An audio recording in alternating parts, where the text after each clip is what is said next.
Hello YouTubers, Alaska Prepper here. Happy Sunday, ladies and gentlemen. I hope that your weekend is going well.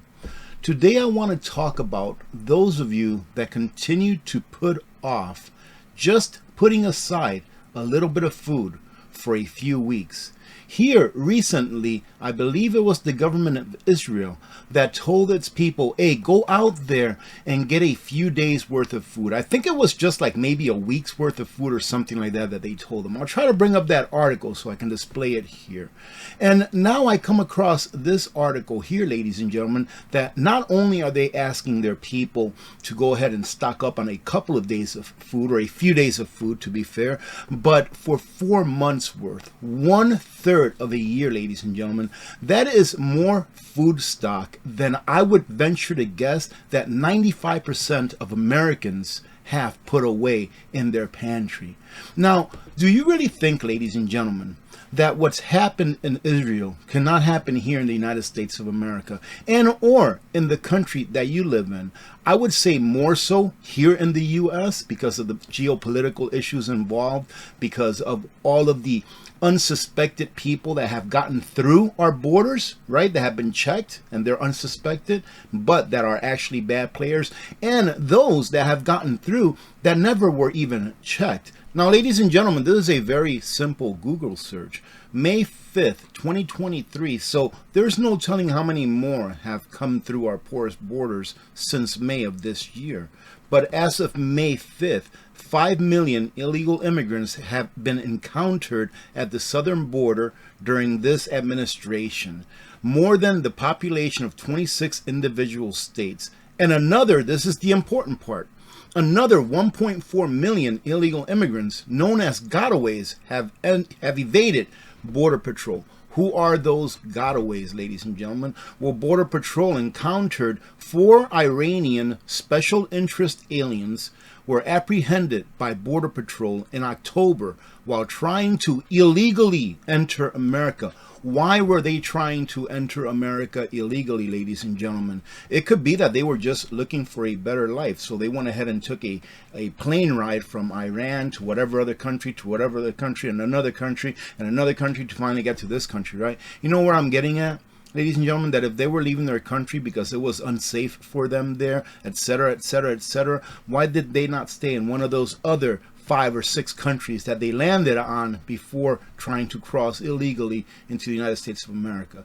Getting to the fact, ladies and gentlemen, that there are bad actors here in the United States that have crossed into our country illegally and that are going to do bad things when they are ordered to do it. For goodness gracious, open your eyes. Why do you think that it's mostly fighting age males that are crossing the borders? When you see those pictures, every once in a while you see a young child in there, or you see a mother with a child, etc., but mostly it's men that are crossing the border. So this is why we have to prepare. And what FEMA has told us to do, ladies and gentlemen, is to get a couple of weeks worth of food.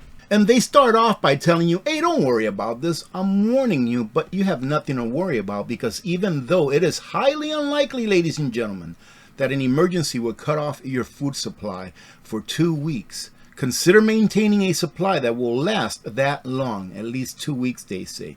You may not need to go out and buy food to prepare an emergency food supply, but you can always use canned goods, dry mixes, and other staples on your cupboard shelves. Ladies and gentlemen, 2 weeks is good, but the more, the better. And unfortunately, Israel has found that out the hard way. Israel tells its citizens to stockpile food for 4 months while the war is being waged. And the thing is that when people, especially those of you that are new, thank you very much for clicking on the thumbnail and watching the video. Those people that are new, when they hear this kind of stuff, they get scared. And then they turn their being scared at what can happen into anger in order for them to feel better about being scared. It's okay to be scared, but preparedness, ladies and gentlemen, is so that you don't have to be scared. So you don't have to worry if the food gets shut off for 2 weeks or 4 months. Here, people that are in Israel right now that maybe don't have 4 months worth of food put away in their pantry, right now they're panic buying, ladies and gentlemen. They're going out there and saying, why is the government telling me that I need to have 4 months worth of food? I've never had 4 months worth of food in my house my entire life. Why are they telling me this now? I got to go out there and get it. And ladies and gentlemen, that's what happens. That's what causes panic buying. It's people that are not prepared. It's not preppers going out there when there is a shortage, banging each other over the head with toilet paper. It's people that were not prepared. So get prepared now while the shelves are still full, even though the prices have gone up, just like I've been talking about for several years now. The prices have gone up dramatically. There is still stuff that you can get, and you can still get a lot of things relatively on the cheap. Depends on what you eat. When I tell you go out there and buy pasta, go buy rice, go buy tomato sauce and stuff like that, some people may say, oh my goodness, AP, that's nothing but carbohydrates, but will it keep you alive? And that's the question. If not, buy what you eat first and foremost and build that pantry out as far as you can. The closer to a year worth of food that you have, in my opinion, the better. Not only can you use that food, ladies and gentlemen, to fill your family's bellies, but imagine what kind of a hero you would be to your extended family members that never listen to you about getting prepared. If you can provide them with a pound of pasta here or there. I'm not going to get into what you should be getting because I've done so many videos on those things that you can get that will last a long time that you don't have to worry about wasting your money. If you know that you eat pasta and you enjoy pasta and so does your family, you can go out there and buy 50 pounds of pasta and package it correctly so that it'll last you for decades, literally decades, meaning that you're never going to waste the money that you spent on buying that pasta and putting it away because you know you will consume it eventually. I'm not telling you to buy 50 pounds of pasta. I'm telling you to buy enough to get you through 6 months, 12 months, in addition to all of the other regular staples that you have in your pantry, ladies and gentlemen. Not what I eat, what you eat. Okay? Because so many people concentrate on the actual thing that I talk about. That it's not about what I get. It's about what you get, and it's going to feed your family. It's a terrible thing to have to learn these lessons from the things that happen outside of our borders here in the United States, because it's through other people's suffering, like what's going on in Israel right now. It's through their suffering that we learn these lessons. But we might as well take advantage of the lesson and prepare. We are living in a period of time, ladies and gentlemen, where you can't take anything for granted. I believe we are close to being at the end of a civilization, but at the very, very least, I believe that we are very close to going over into a new paradigm, i.e. a new era of time. And any time that has happened throughout our history, the human history that is, there's always been some bad times that people have to get through in order to make it to that other side, to the good times, let's call it. The world is in the midst of an energy transition, this says. However, the complete transition from fossil fuels to renewables, which is a pipe dream, it's a pipe dream, ladies and gentlemen, unless some new technology comes out that we've never been told about. The technology we have right now that is visible to we, the layman, this is a pipe dream as far as renewables go. But I digress. It won't be realized anytime soon. Natural gas is expected to replace dirty or fossil fuels through 2050, ladies and gentlemen. Right? Yet there are growing worries about the world's natural gas supply, especially in the absence of new investments. What are they saying, new investments? It's that why are companies going to invest money in something that they know the government is trying to get rid of? It makes absolutely no sense, ladies and gentlemen, and they're not going to do it. So you better get ready for your dollars to buy you less, because we are going to continue to see inflation. Why? Because they're going to have to get this money from somewhere. All right, renewable energies are not going to work. All right, ladies and gentlemen, to energize the world, they're not going to work. And then they're going to wait so long until they actually have to act, because we have no other choice. That is going to take a lot more money than this $7 trillion in order for us to continue to explore, to continue to build new wells, to be able to get more gas and more oil out of the ground. And that's not even it. Here, a few weeks ago, or a week ago or so, I put up an article that I read to you all where OPEC was saying, hey, we're going to need $14 trillion in investments in order to be able to have the oil that we need by 2045. So ladies and gentlemen, does this here tell you 2050 for this one right here, 2045 for the OPEC one that I already talked to you about? Does this tell you that this renewable stuff is working? We haven't stopped using 1 ounce less of oil in the last 10 years with all the money that's been extracted from humanity in order to fight this global climate change, or whatever the heck it is that they're calling it today. We've been extracted of more than $7 trillion in the last decade or so, and we're still using more oil on an annual basis as a world than we were, considerably more, by the way, than we were 10 years ago.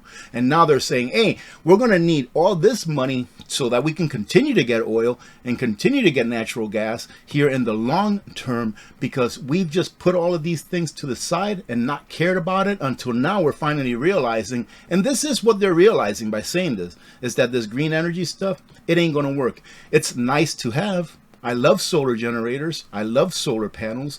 I love it as a addition to what I already have, the grid and my gas generators, but it's not the ideal solution, and it's not going to work because it can't power the world. They've already told us this in not so many words. Remember once, and I know I'm just talking here and I'm just probably just going to chit chat here for a minute. But remember once, and I'll try to find this article, it's been a while. I told you that on an article that I read for you a while back, they were talking about how the ones that actually think that we're going to be able to power the world on only solar panels and windmills, etc., right? These people actually came to the realization that, hey, we actually don't have the resources that we need in order to build enough vehicles to replace the internal combustion vehicles that we have on the road now with electric vehicles. We don't have the resources available. There's just not enough in the earth to go around to do this, this changeover. So what did they come out with next? They said, well, not everybody needs a car, an electric car. Well, we're going to have 15-minute cities, so only maybe 1 in 10 people are only going to need an electric car. And they're going to make these things so expensive, ladies and gentlemen, that you're not going to be able to afford one. But it's okay, because you'll live in a 15-minute city and your world will turn into a little 10-square-mile world instead of one in which you're free to travel anywhere you want. And did you hear about this one, ladies and gentlemen? China abandons Paris Agreement, making U.S. efforts painful and pointless. China does not care about green energy. They only care about it because they can make money doing it, all right? Most solar panels are made in China, all right? China, I think, is now the #1 producer of electric vehicles in the world. I think, don't quote me on that one. But China doesn't care. They're opening up coal plants left and right every year, along with India. And on top of that, ladies and gentlemen, check this out. They are de-dollarizing, which means that your dollars are eventually going to be worth even less than what they're worth now. Why? Because they're dumping these dollars onto the world stage, increasing the supply in the world, making what you have worth even less. Pretty much the same thing that the Federal Reserve does and banks do on a daily basis, but that they're doing it with debt that is actually owed to them instead of debt that is being printed out of thin air. De-dollarization continues accelerating, with a Chinese-backed exchange for trading energy-related products settling its first cross-border transactions in the digital yuan. What does that mean? Let me explain this very briefly for those of you that maybe don't understand what it means to the United States Federal Reserve note, i.e. the dollar, when other countries stop using it for trade. Okay, I'll try to make this quick, all right? And stay till the end for a word from the sponsor of this video, Genesis Gold Group, ladies and gentlemen. I'm keeping my sponsorships towards the end. That way, if you are interested in protecting your wealth, you can just check it out in the end and you'll stay. And those of you that are not, don't have to get ticked off at me for putting a sponsor in the middle of my videos. But anyways, now the dollar has gained its strength since 1971, right? When after Nixon took us off the gold standard. You see, before, when we were on the gold standard, that's what gave the dollar strength.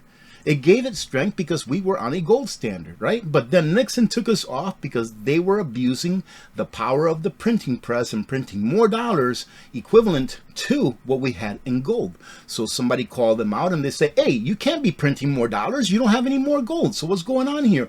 Give me my gold back. So they started trading in their dollars with our banks saying, give me my gold back, and taking the gold out of the United States of America. Well, once this got to a point where we were getting pretty low on gold, Nixon said, man, we don't have enough gold to satisfy all of the other countries that are going to be taking their gold out of here and giving us back our worthless pieces of paper. So he said, we got to stop doing this gold standard. He pretty much defaulted.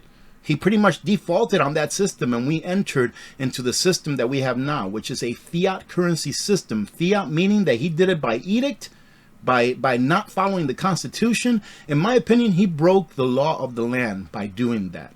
All right. Well, going forward, since our dollar was losing value like crazy after he done that, and other countries didn't really want to interact with it, what he did was he sent Henry Kissinger over to Saudi Arabia, and he talked to them and says, hey, listen, we are going to go ahead and sell you arms. All right. We're going to have to sell you all the weapons that you need, and we are going to protect you against any of your adversaries should you ever need the protection of the United States military. But in order for us to do that for you, then we need you to do something for us. And that is only allow OPEC oil trading nations to sell their oil in US dollar denominated paper. Right, ladies and gentlemen? And that is what's given the US dollar so much control over other countries and so much power over the years. Because anyone that wanted energy had to use US dollars in order to trade. And then it turned into pretty much any kind of trade that you did internationally, you needed to use US dollars because of the SWIFT system, which is pretty much just the accounting system that is used internationally when you're using dollars. So that gave the dollar strength. Well, now what's happening? Countries have had enough. And now, instead of countries having dollars in their reserve bank, having X number of dollars in their reserves, just holding it there in case they need it, they're starting to use those dollars up to buy gold, to buy oil, and get it out of their coffers. And they're starting to trade with each other bilaterally with their own currencies. And this, ladies and gentlemen, is going to end up knocking down the king dollar from his throne of being the world reserve currency. OAP, this is not going to happen for years. It probably won't, and it really doesn't have to happen. The title means absolutely zero. Does the dollar being the world reserve currency, ladies and gentlemen, to you, has that kept your dollar from losing purchasing power over the last 3 years? Has that kept the price of ribeye at Costco going from $7 a pound to $16.99 a pound in the last 3 years? The dollar is still the Federal Reserve note, or the reserve currency of the world, excuse me. But it hasn't stopped the price of things from escalating more and more and more just because of the title. So what will happen is when other countries start to follow the suit that China is doing right now by buying oil or petroleum products in their currency, when other countries start to do this at a mass scale, the dollar may still be the world reserve currency, but it will be nothing like it is right now. And that is what I recommend, and I have always recommended. I'm not a financial advisor. I have to say that because I'm on the internet, is to preserve your excess wealth with gold or silver. But more importantly, only after you've preserved your excess wealth with food, water, medicine, self-defense, etc., etc., etc. Get out of debt if you can. All right, ladies and gentlemen, I hope that you got something out of this. I hope that if you're new to the channel, that if you just clicked on this video to check it out and you're actually still here, I hope that you get prepared. And I hope that if you are preparing, that you stay prepared and share your wealth of knowledge with people that you love. That way they can get prepared as well. Because what's going to happen is going to happen. It doesn't matter. It doesn't matter, ladies and gentlemen, what we do. It doesn't matter how much we protest. It doesn't matter. What's going to happen is going to happen. What's going to matter in the end is how well prepared you are. I'm not a financial advisor, but the folks at Genesis Gold Group specialize in helping those who want to diversify their excess wealth by converting their fiat currency retirement plans into a plan that is backed by real money. So if you're in a position where you are wondering what you can do in order to diversify or insulate your wealth against what I like to call the inferno of inflation, give Genesis Gold Group a call, and they can provide you with the information that you need in order to make an educated decision. Having said that, have a great rest of your weekend. God bless every one of you. God bless America. I'm Alaska Prepper. I'm out.